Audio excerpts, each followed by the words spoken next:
Hi, in this video I'm going to show you how to change your drop-down chip to plain text. These drop-down chips are really useful because they can be clicked and changed very easily, but you can have the same functionality without those rounded edges, or you may want to fill in the entire cell for some aesthetic reason. So I'm going to show you how to do that. So you already have a set of drop-down chips. Here we have months. We can click on any drop-down chip, and on the bottom of the chip you can see the edit button. We're going to click that. Over here we're going to scroll down on the right, and we'll have to click on advanced options. As we scroll down, we can see there's a couple of options, like if the data is invalid, we can show a warning or reject the input. The display style is what we want to change. You want to change that to plain text. Now we're going to click done, and it's going to ask us, do you want to apply to all? And yes, we do want to apply to all of them. So click apply all. Now the interesting thing about this, once we change it to plain text, the UI stays the same in the fact that it colors the cell. Also, I can double click and change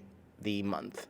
The actual functionality of the drop-down chip doesn't change, even though I do not see the chip and I also don't see an arrow. If you want the arrow so that someone else may see that this is editable, having plain text sometimes doesn't allow the person who's using it to know that they can change this unless they double-click. We can do the same thing. We can double-click, go to Edit button, scroll down to Advanced Options, and change this to arrow. What this does adds a little arrow that on hover will change color so someone can see, oh, I can change this. Here, click done. It'll ask, do you want to apply to all? And yes, I do want to apply to all. And here now we have an arrow, and that gives a little bit more UI to the user, a little more interaction, a little more information to say, hey, you can change this.